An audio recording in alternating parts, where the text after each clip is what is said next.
Hi friends, நான் உங்க happy home maker Sukanya. இன்னைக்கு நம்ம பார்க்க போறது ரவா இட்லி. அது எப்படி செய்யலாம் வாங்க பார்க்கலாம். இப்போ ஒரு pan வச்சிட்டு ஸ்டவ் ஆன் பண்ணிக்கலாம். கொஞ்சம் ஆயில் ஆட் பண்ணிக்கோங்க.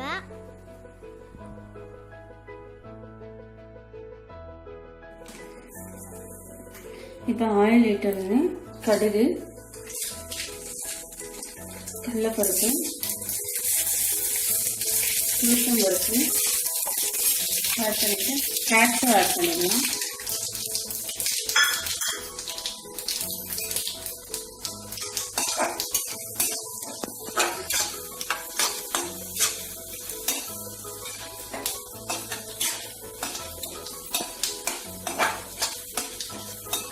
கேஷ்யூ நல்லா கோல்டன் கலர்ல வந்து பின்னாடி இப்போ ஆல்மோஸ்ட் வந்தாச்சு. கிரீன் சில்லி ஒரு 2 எடுத்து கட் பண்ணி வச்சிருக்கேன்.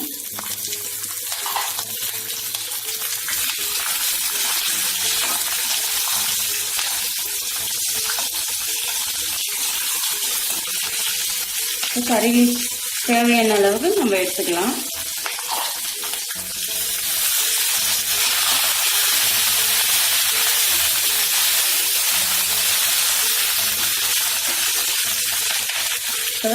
ஒரு கிளாஸ் ரவை எடுத்திருக்கேன் நான்.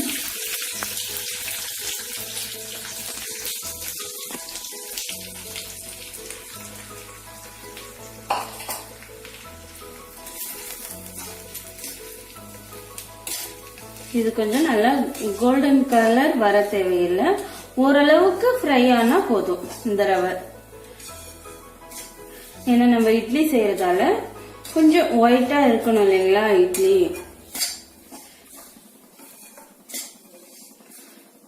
ரொம்ப ரொம்ப ஃப்ரை பண்ணிடாதீங்க, ஓரளவுக்கு பார்த்து இறக்கிடுங்க, ஆஃப் பண்ணிடுங்க. ஒரு பவுல்ல ட்ரான்ஸ்ஃபர் பண்ணிடலாம்.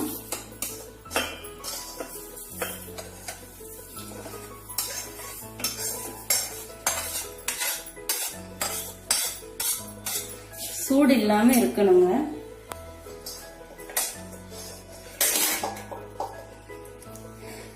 இப்ப இதுக்கு தேவையான அளவு சால்ட்,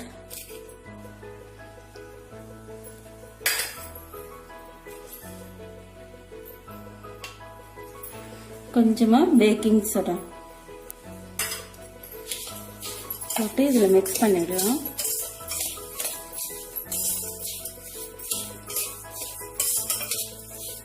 நல்லா மிக்ஸ் பண்ணோடனே தேவையான அளவு தயிர் ஆட் பண்ணிக்கலாம். தயிர் ஃப்ரெஷ்ஷா இருக்கணும், புளிப்பு இருக்கக்கூடாது.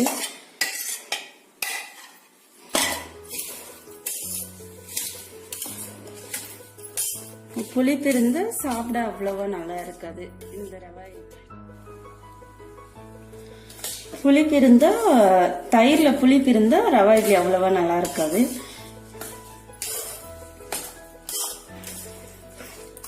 இது மிக்ஸ் பண்ண பின்னாடி தண்ணி ஆட் பண்ணி இட்லி பதத்துக்கு நல்லா மிக்ஸ் பண்ணி விடணும்.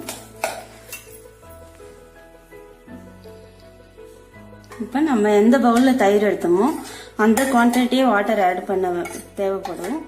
அந்த பவுல்லே நம்ம வாட்டர் ஆட் பண்ணி இப்ப நல்லா மிக்ஸ் பண்ணியாச்சு. பாருங்க, இந்த திக்னஸ் இருக்கணும், அப்பதான் இட்லி நல்லா வரும். இதுதான் ரவா இட்லி பதம். கேஷ்யூ நிறைய நம்ம போட்டோம்னா குழந்தைங்களுக்கு ரொம்ப பிடிக்கும், விரும்பியும் சாப்பிடுவாங்க ரவா இட்லி. இப்ப நம்ம குக்கர்ல தண்ணி கொஞ்சம் ஊத்திட்டு இட்லி தட்டுல மாவு எல்லாம் போட்டு நம்ம வைக்க ஆரம்பிக்கலாம்.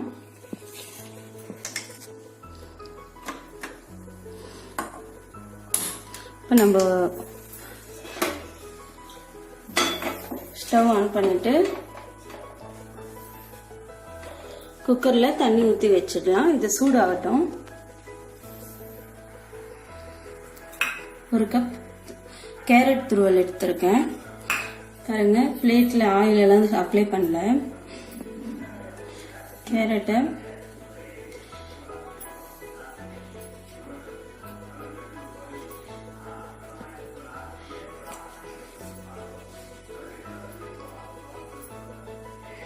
குழந்தைங்களுக்கான கொஞ்சம் அதிகமாகவே போட்டு கொடுங்க, சாப்பிட்டா நல்லது. தனியாக சாப்பிட மாட்டேன்னுவாங்க. இதுக்கு மேலே நம்ம மாவு ஆட் பண்ணிக்கலாம்.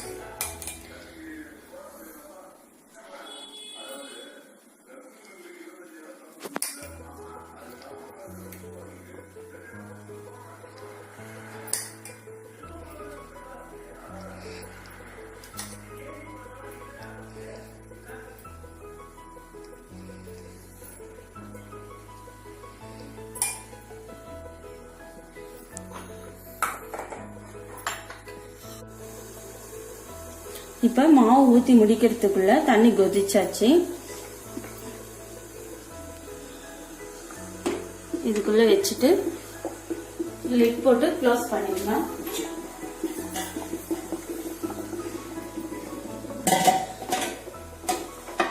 விசில் விடாதீங்க, ரெகுலர் இட்லி மாதிரி தான் இந்த ரவா இட்லியும். ரவா இட்லி 8 மினிட்ஸ்ல குக் ஆயிடும்.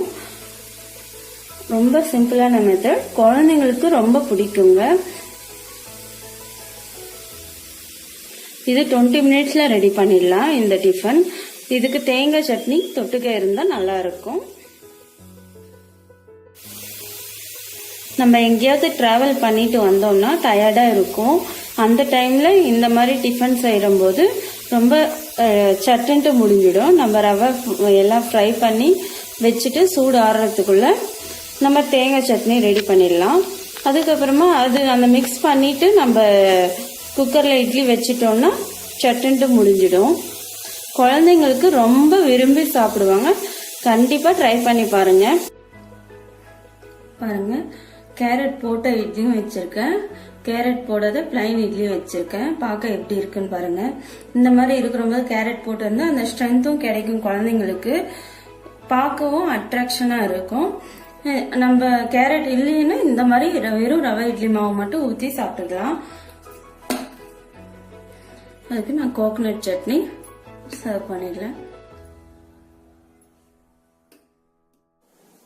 இந்த வீடியோ உங்களுக்கு பிடிச்சிருந்தா லைக் பண்ணுங்க, உங்க ஃப்ரெண்ட்ஸுக்கு ஷேர் பண்ணுங்க, சப்ஸ்கிரைப் பண்ணுங்க, கூடவே இருக்கிற பெல் பட்டனை பிரஸ் பண்ணுங்க.